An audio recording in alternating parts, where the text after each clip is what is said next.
내란 동조로 논란이 되었던 강준욱 국민통합비서관이 자진 사퇴했습니다. 국민주권정부의 인사는 국민의 눈높이에 맞게 해야 합니다. 국민들의 요구는 내란 청산이며 내란범들과의 통합이 아닙니다. 이재명 대통령은 2016년 이렇게 이야기한 적이 있습니다. 노무현 대통령이 너무 안타깝다. 상대가 정말 인간으로 보이고 내가 인간으로서의 최선과 성의를 다하면 그들이 받아들여 줄 거라고 믿은 거다. 좋은 방향으로 용서나 화해, 화합은 잘못을 뉘우치고 책임지고 반성하는 사람하고 하는 것이다. 강도하고는 화해하는 게 아니다.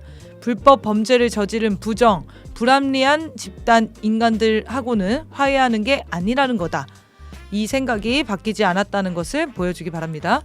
촛불 시민의 눈으로 세상을 보다 아무튼 촛불입니다. 오늘 뉴스 브리핑과 선을 넘는 사람들이 진행됩니다. 김정님 오셨습니다. 어서 오십시오. 네, 안녕하세요. 네, 우리 이재명 정부의 인사 논란이 계속되고 있는데 뭐 여러 가지 다른 인사들은 차치하고 기준 하나만 제시를 하고 싶어요. 내란범은 안 됩니다. 내란에 동조하거나 내란을 옹호한 사람들, 이 사람들은 절대 기용해선 안 됩니다. 이게 국민들이 지금 요구하는 거고 그래서 이재명 뽑은 거거든요. 근데 강준욱이 어제 그저께 해서 엄청나게 논란이 됐잖아요. 그렇죠. 뭐 5.18 욕까지 했더라고요. 거의 그냥 극우던데 1배 네. 수준이던데요, 이 사람. 근데 이 사람 정규재가 추천해서 뭐 어쩔 수 없이 비서관을 임명했나 보죠. 정규재가 이 역할하러 지금 들어간 거거든요. 아 근데 뭐 정규재가 뭐라고 이렇게까지 정규재 말을 들어줍니까? 그러니까 이재명 대통령도 지금 보수랑 통합을 해 나가고 싶어하는 마음, 그러니까 합리적인 보수 그런 사람들을 같이 손잡고 뭐 양날개로 진보와 뭐 보수의 양날개로 정부를 운영하고 싶어하는 것 같은데 우리나라 보수는요 없어요. 우리나라 진짜 보수는 민주당이에요. 극우 세력들을 토대로 하고 있었던 자들, 분단 기생충들, 이 자들은 보수라고 볼 수 없습니다. 자기의 이권을 위해서는 분단도 이용하고 전쟁도 이용하는 세력이에요. 그래서 그 최종 국면이 계엄으로 나온 거 아닙니까? 근데 정규재랑 요새 좀 친하게 지내시더니 정규재가 추천하는 사람들을 자꾸 꽂아주려고 하는 것 같아요. 이런 거가 문제입니다. 이런 거는 계파 정치예요. 이렇게 되면은 진보 보수라는 게 사실 우리 사회에 명확하게 나눠져 있는 것도 아니고 어떤 철학을 갖고 있냐 이 기준으로 사실 기용을 해야죠. 특히 국민주권정부에 추구하는 철학에 합의를 하냐 안 하냐 이게 기준 아닙니까? 근데 합의도 안 하는데 그리고 이 사람 이 강준욱은 이재명 대통령에 대해서 뭐라고 했었냐면 엄청 막말을 했어요. 이재명 대통령이 독재할 거다 뭐 이런 얘기를 했어요. 근데 이재명 대통령이 이 사람까지 포용하는 모습을 보여주고 싶은 그런 의도였다면은 이거는 자만이다. 저는 자만이라고 봅니다. 이재명이라는 개인이 운영하는 정부가 아닙니다. 국민들이 지켜보고 있고 국민들이 동참한 정부예요. 그래서 국민들의 의사와 뜻에 맞게끔 인사를 하는 게 맞죠. 여러 가지 논란들 있는 인사들에 대해서 좀 신중하게 더 생각해 볼 필요가 있고 이거는 용서 안 된다. 내란 옹호한 자들 갱생 가능성 없다. 네, 이 얘기는 하고 싶어요. 내란 옹호했던 자들은 갱생 가능성이 없습니다. 뭐 사죄를 한다. 뭐 나 3개월 전에 그 얘기 왠지 죄송하다. 하나도 믿지 마십시오. 아니 이걸로 책까지 냈으면 처벌 대상이에요, 사실. 내란 선동죄로 잡혀가야 네. 되는 사람이에요. 이런 사람이 어떻게 대통령실에 들어갑니까? 다행히도 자진 사퇴했다고 하는데 저는 또 그건 좀 아쉽습니다. 자진 사퇴가 아니라 지명 철회를 해야죠. 잘라야죠. 저 사람은 안 된다. 누가 추천했냐? 추천자들 명단 다 뽑아라. 네, 정규재 이제 회초리 맞아요. 네, 그렇게 확고한 내란 청산의 의지를 보여주셔야 국민들도 국민주권정부에 힘을 실어주고 함께 이 내란 청산의 길에 앞장서 싸울 수 있겠죠. 이 촛불의 정신을 꼭 신중하게 생각해 주셨으면 좋겠습니다. 드디어 김건희가 8월 6일 소환 당했습니다. 김건희 특검이 약간 중간 정산에 들어간 것 같아요. 아무튼 윤석열은 29일, 김건희는 8월 6일 피의자 신분으로 소환 조사를 하기로 했습니다. 네, 김건희는 여기에 대해서 김건희 특검에서 이 조사가 하루로 힘들 것 같다고 뭐 추가 소환이나 구속영장 청구하는 것도 아니냐 뭐 이런 이제 예측까지 나오고 있더라고요. 아, 하루 소원 가지고 어떻게 돼요 이게 지금 혐의가 몇 개인데 16가지인데 아니 하루에 한 혐의씩만 해도 16번 불려가야 돼. 지금 앞에 검사들이 줄 서서 기다려가지고 한 명씩 들어가야 돼요. 아 근데 날짜가 너무 늦어요. 왜 8월 6일로 했을까? 뭐 이제 뭐 방송이나 이런 데서는 갖은 핑계를 다 댈 거니까 그거 마치고 오라라고 일부러 넉넉하게 기회를 준 게 아닌가 이렇게 얘기하고 있더라고요. 너무 긍정적으로 해석한 것 같아. 조금 지금 바로 소환하기는 좀 자신 없었다. 저는 이렇게 분석이 되는데 준비 잘 해놓고 이제 8월 6일에 소환하려고 하는 거겠죠. 자, 그러면 어쨌든 첫 번째 소환 한 번 가지고는 불가능합니다. 그리고 김건희가 지금 입장 냈잖아요. 조사에 성실히 임하겠다라는 기사도 있는데 충격적인 언어도 있었죠. 네, 특검 소환에 웬만하면 협조할 것. 웬만하면 아주 건방져요. 웬만하지 않으면 뭐 어쩔 건데.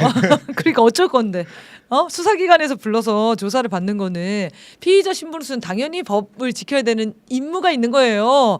그런데 웬만하면 협조한다? 웬만하지 않으면 어떡할 건데? 협조 안 할 거예요? 그러면 뭐 구속되는 거지. 저는 웬만하지 않았으면 좋겠습니다. 네.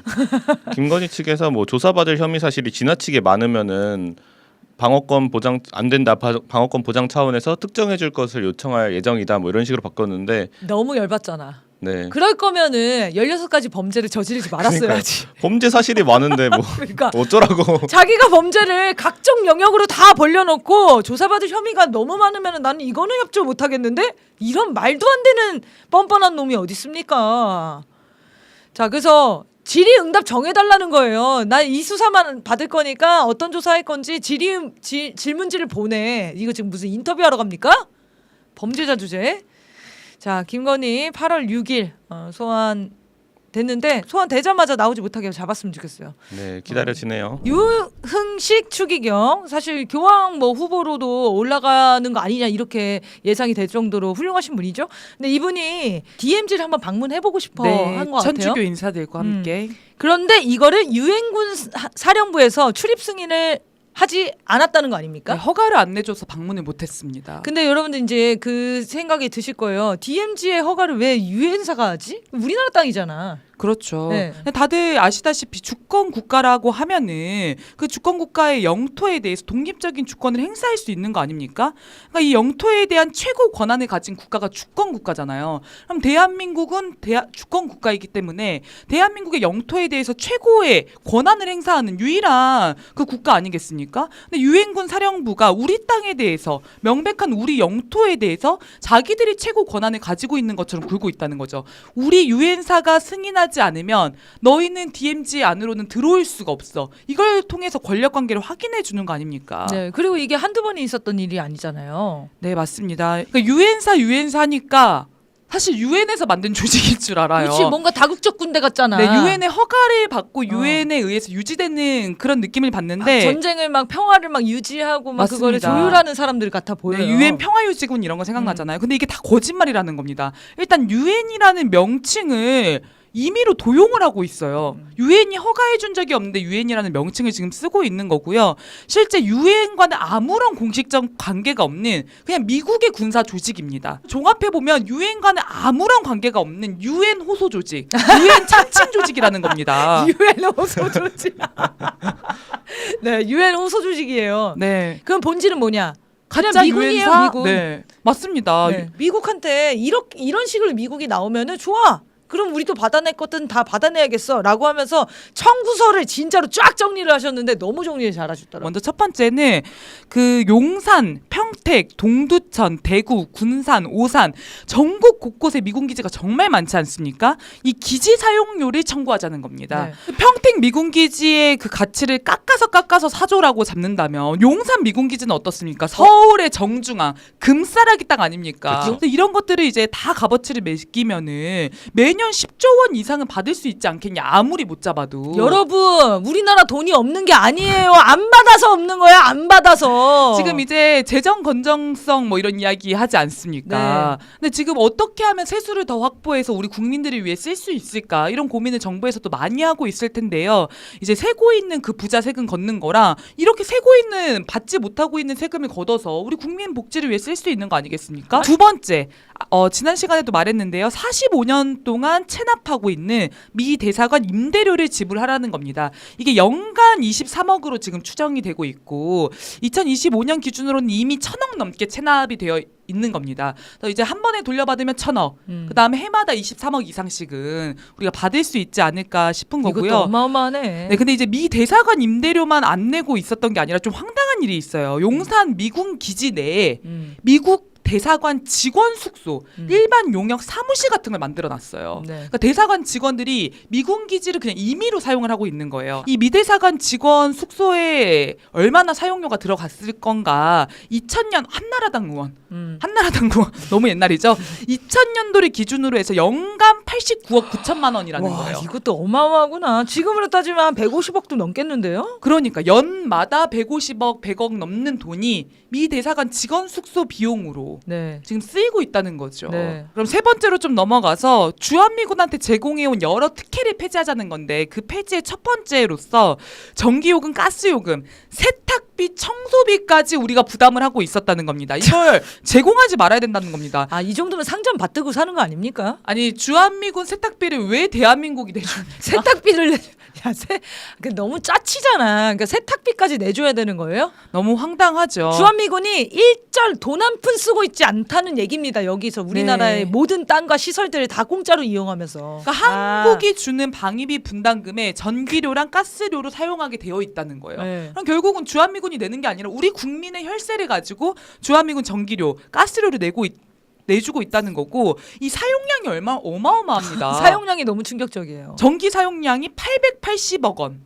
880원 아니고 880억 원을 쓰고 있다는 거야. 2018년 기준입니다. 1년에 그리고 가스 사용량도 146억이에요. 합치면 1000억이 넘습니다. 1년에. 네, 해마다 1000억이 넘는 돈을 우리 돈으로 대주고 있었다는 거고요. 근데 이 와중에 너무 황당한 게 방위비 분담금에 그 용도로 줬으면 내야 될 거잖아요. 네. 근데 또 가스요금을 제대로 내지 않고 있다는 거예요. 그걸 또 안 내. 그래서 또 체납이 돼. 미납액이 4억이 넘어요. 그러면은 2024년 기준으로. 방위비 분담금도 우리 혈세인데 그 분담금으로 가스비라도 내서 다시 우리가 회수를 해야 될 거 아닙니까? 그 회수도 아니지. 우리가 쓰게 해준 건데. 그런데 그 분담금을 남겨먹고 이 돈도 안 내고 있다는 거예요. 네, 얼마나 후한무치한 자입니까? 그러니까 가스료, 전기료는 안 내면서 본국의 통장에 돈 넣어놓고 이자 노름하고 있다는 거죠. 네, 너무 황당하고요. 이런 거 받아내자는 겁니다. 하나하나. 그리고 이제 각종 특혜를 폐지하자 두 번째에서는 지금 미국의 치해법권이 굉장한 문제 아니겠습니까? 뭐 이제 한미 소파 때문에 범죄를 저질러도 제대로 처벌받지 못하는 이상한 지금 일들이 계속되고 있는 아마 효수님 이전이 그 죽음 이후에 좀 개정을 해서 1차 재판권을 가지고 올 수 있다 이렇게 바꿨는데 실제는 강제 구인을 하지 못하니까 재판권이 있어도 법정에 세울 수가 없는 거죠. 맞습니다. 네, 그리고 이제 마지막으로는 세균 실험 같은 주권 침해 행위에 대해서도 엄격하게 책임을 물어야 된다. 맞습니다. 어떻게 페덱스로 세균 실험 보내가지고 할 수 있습니까? 아니 정부에서 그 관세 협상이며 뭐 경제 수탈이며 이런 협박질 할 때 우리도 같이 협박하자고. 그러니까 네. 서로 동등하게 하자는 거예요. 알겠어. 그럼 너가 뭐 미국이 그 손해를 많이 봤어. 우리 거 뭐 관세 물 거야. 알겠어. 그럼 그거대로 하고 그럼 우리 그동안 못 받았던 거 이참에 한번 다 받아볼게. 왜? 지금까지는 봐준 거야. 네가 우리나라 지켜줬다고 해서 우리 국민들이 다 양해해서 그래 미국은 우리나라 지켜준 나라니까 하면서 이렇게 다 양해해줬는데 이따위로 굴면 이건 얘기가 달라지지. 맞습니다. 이렇게 해야 된다는 겁니다. 자, 그래서 자주롭게 싸워야 될 것 같고요.